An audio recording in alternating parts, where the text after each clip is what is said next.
What is a HMO property and should you buy one? A HMO property is a house in multiple occupancy. It's when you rent out a property room by room instead of just renting it out to a family. So my name is Samuel Leeds. I've been investing in property now for over 10 years. I started off my very first house, believe it or not, was a HMO property, which I bought when I was a teenager.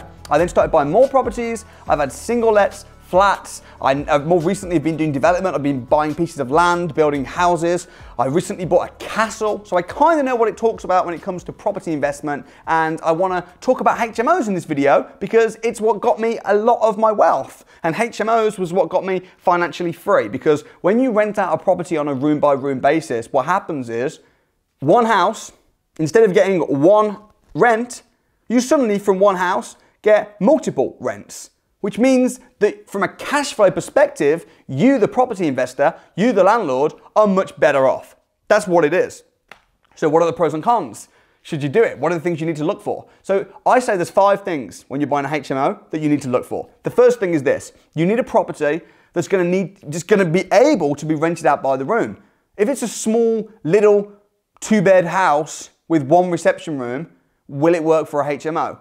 Probably not, but it possibly could, because you've got to have an eye for changing the use. Let me give you an example. People think, oh, HMO, it needs to be a big property. Well, maybe I'm going to need to look for big detached houses with big drives and big gardens, and I'm going to need to search for 5-bed only. Not necessarily.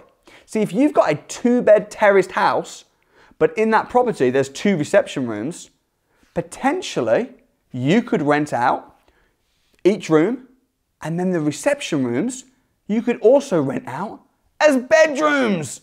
The question is, how do you convert a reception room into a bedroom? Well, you've got to have the eye. You've got to be able to see, is this reception room part of the kitchen? And by looking at it, obviously this couldn't be a bedroom. Or is it separated off with its own door, its own windows? If so, the way to turn a reception room into a bedroom is, I don't mean to oversimplify this, but is to put a bed in it.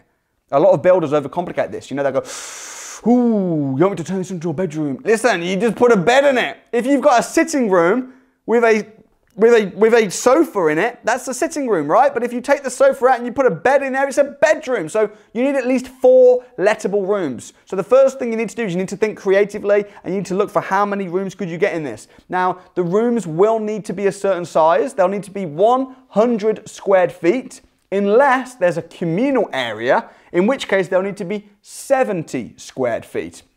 And to do that, you will not need a license, you will not need planning permission unless it happens to be in a particular area that has Article 4. So always Google, in fact, this is number 2. I'm going into number 2 right now. Number 2 is you need to check the licensing and the legality rules of the area you're looking at. So there are rules around HMOs.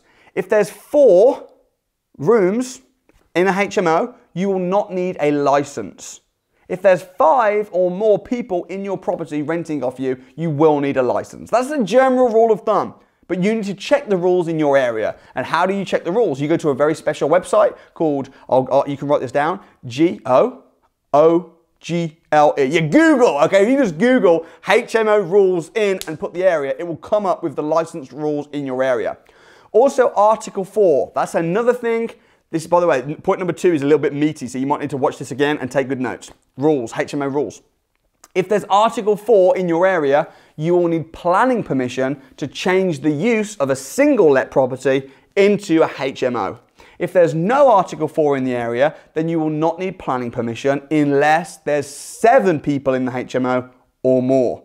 Those are the rules. I've just given you a crash course on HMO rules, but if you're unsure, go to Google and you'll be able to find the rules in your area. That's point number 2. Point number 3 is, if you want to buy a property and use it as a HMO, it needs to be in an area whereby there are people and things and jobs and universities and train stations. This will not work in a little village in Wales. People think just because the house might lend itself well to being a HMO, the house isn't everything. Sometimes location is correct. You do need more than location, but point 3 is check the area. Find out if there's demand in the area for rooms. And you can check that by going to spareroom.co.uk, which is a website where tenants that are looking for rooms advertise themselves and say, hey, I'm looking for a room. And you can see how many people have been listed today or in the last month, how many people are looking for rooms in your area. And you can check that on spareroom.co.uk. However, my general advice is if it's a city centre, if there's a university, if there's jobs, train stations and things around, shops, shopping centre, if it's within a mile from that, you will be able to rent it out room by the room. There'll definitely be demand. Number 4 is price. You still need to, like any buy-to-let, you need to look at the return on investment. Don't think that just because the area is really, really high demand for rooms, like say like London for instance, oh wow, I could rent the rooms out really fast in London. Yeah, you could, but you've got to look at the rent in relation to the house prices. You still need to be getting a good return on investment. And the crazy thing is about HMOs is, generally speaking across the country, certainly in England and even the UK, room prices are pretty much the same wherever you go. They tend to be about £400 to £500 per room. If you're in somewhere really cheap like Stoke-on-Trent where you can buy a house for 90 grand, or if you're in somewhere really expensive like Bristol where you'll buy the same house for probably £500,000, the room rent won't be that much different. So there's no direct correlation between the house price and the room rents, because generally speaking, if you're looking for a room, you're not from the area. You're probably moving in for a new job, you're relocating, you've just finished university, so your budget is the same. So always make sure, point number 4, that you're getting the highest return on investment you possibly can, which leads me to point 5. And point 5 is make sure that when you buy a HMO, you've got a HMO management company. This is the big con to HMOs right now, okay? The big con. One of the cons is the rules. It can be a little bit complicated to understand, which we've covered in point 2. Point 5 is managing a HMO can be pretty tough. And it's kind of obvious because if you've got a property that's got 5 tenants in it, surely it's going to be 5 times as hard to manage because there's 5 tenants, there's 5 tenancies going on. Whereas with a normal property, you've got 1 tenancy. So while you're getting paid a lot more and you're getting 5 lots of rent instead of 1 lot of rent, it is going to come with more complications with the management. Also, HMO tenants will tend to stay for a less period of time. A typical average tenant in a house might stay for a few years, whereas moving into a HMO, they might only stay on average between 6 and 12 months. They can stay much longer, but so the turnaround is higher.